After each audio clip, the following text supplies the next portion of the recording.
मनोजवं मारुतुल्यवेगं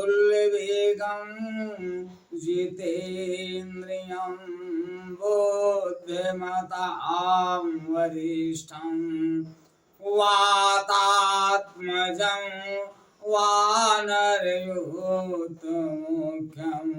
श्रीरामदूतं शरणं प्रपद्ये। परम पूजनीय गोस्वामी तुलसीदास द्वारा रचित श्री रामचरित मानस महाकाव्य का ये 72वां भाग आप लोगों के समक्ष प्रस्तुत कर रहे हैं।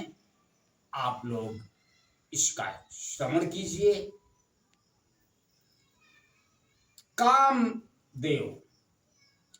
कामदेव को शिव जी ने भस्म कर डाला। उसकी पत्नी रति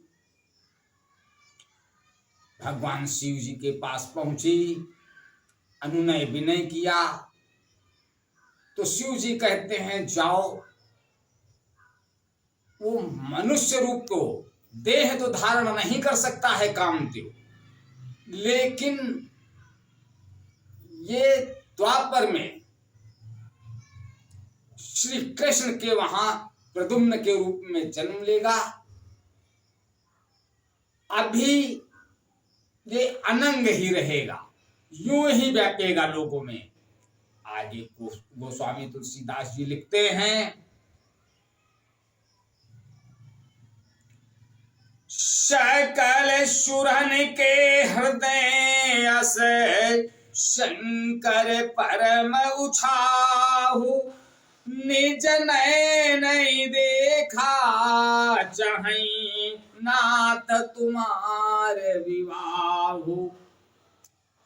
हे शंकर, सब देवताओं के मन में ऐसा परम उत्साह है कि हे नाथ, वे अपनी आंखों से आपका विवाह देखना चाहते हैं।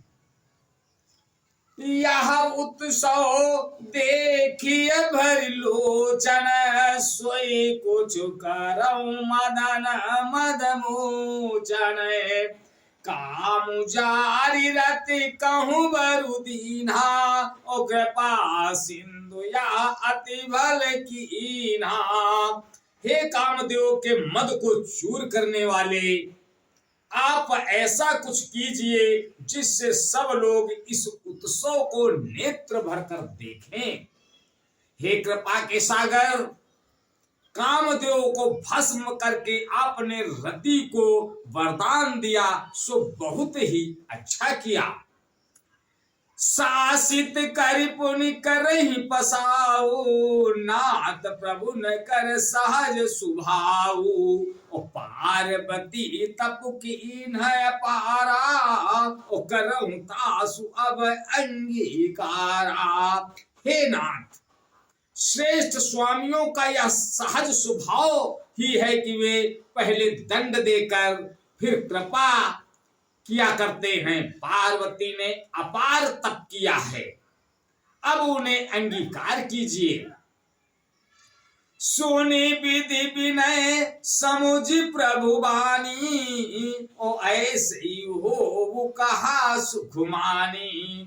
तब देवन दुंदुभी बजाई, और बरस सुमन जय जय सुर साई। ब्रह्मा जी की प्रार्थना सुनकर और प्रभु श्री रामचंद्र जी के वचनों को याद करके शिव जी ने प्रसन्नता पूर्वक कहा, ऐसा ही हो। तब देवताओं ने नगाड़े बजाए और फूलों की वर्षा करके जय हो, देवताओं के स्वामी की जय हो, ऐसा कहने लगे।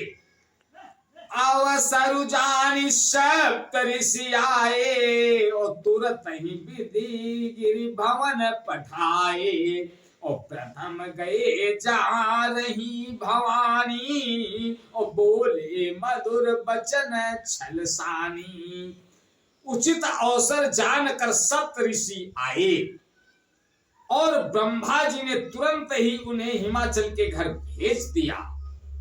वे पहले वहां गए जहां पार्वती जी थीं और उनसे छल से भरे मीठे विनोद युक्त आनंद पहुंचाने वाले वचन बोले। कहा हमारे न सुने हूं तब नारद के उपदेश, अब भा झूठ तुम्हारपन जारु काम महेश। नारद जी के उपदेश से तुमने उस समय हमारी बात नहीं सुनी, अब तो तुम्हारा प्रण झूठा हो गया, क्योंकि महादेव जी ने काम को ही भस्म कर डाला। आज बस यहीं तक, आगे का अगले भाग में, तब तक के लिए जय श्री राम। मासा पारायण तीसरा विश्राम आगे के भाग। ओ